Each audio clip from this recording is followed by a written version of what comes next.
Sympathique, c'est le mot qui nous vient quand on voit ce tableau. C'est un tableau qui est tout d'abord dessiné au stylo, à bille. Je pratique de cette manière-là depuis pas mal de temps maintenant. Enfin, pas aussi longtemps que je pense. J'ai toujours dessiné au stylo, mais je n'ai pas fait de manière systématique le stylo comme une préparation à la peinture. Forcément, surtout quand je peignais la peinture à l'huile. Mais je me souviens que c'était un moment où j'étais dans la galerie de l'hôtel Inbal à Yerushalayim, et à Jérusalem, et je me suis rendu là-bas pour aider justement mon marchand de tableaux à vendre des tableaux à l'huile.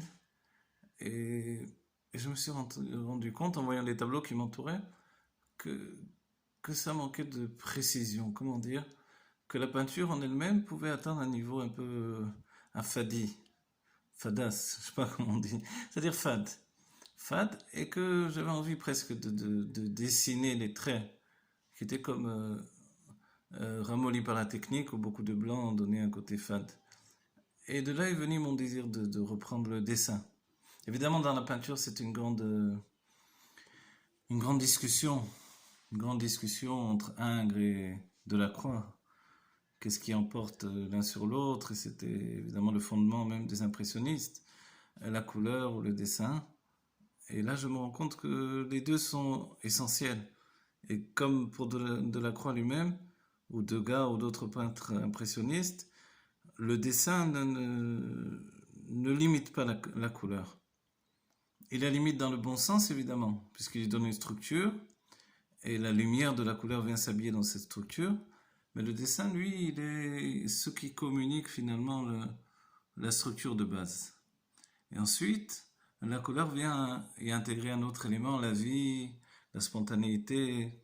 On peut dire que le dessin est plus proche de l'intellect et que les couleurs sont plus proches des sentiments. Évidemment, c'est même comme ça dans les mondes divins, dans les secrets de la Kabbalah. Les couleurs sont reliées aux sentiments divins.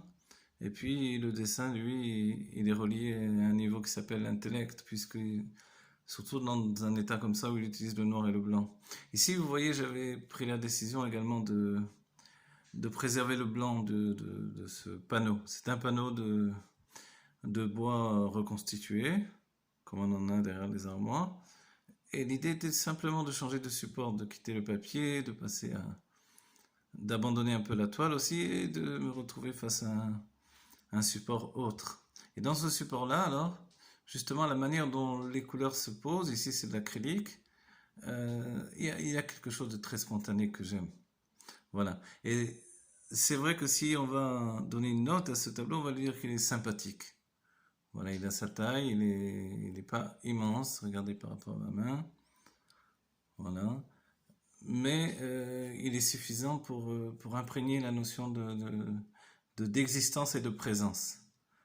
Voilà, il y a un côté presque pas loin du dessin peut-être de la bande dessinée, mais en même temps tout proche du dessin réaliste. Donc on est dans le dessin semi-réaliste presque.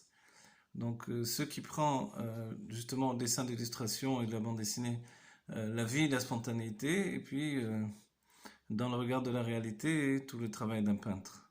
On voit effectivement donc des couleurs très modernes, une manière de les poser extrêmement libre, et tout ça, ça reflète une jeunesse, un regard tendre sur la jeunesse également.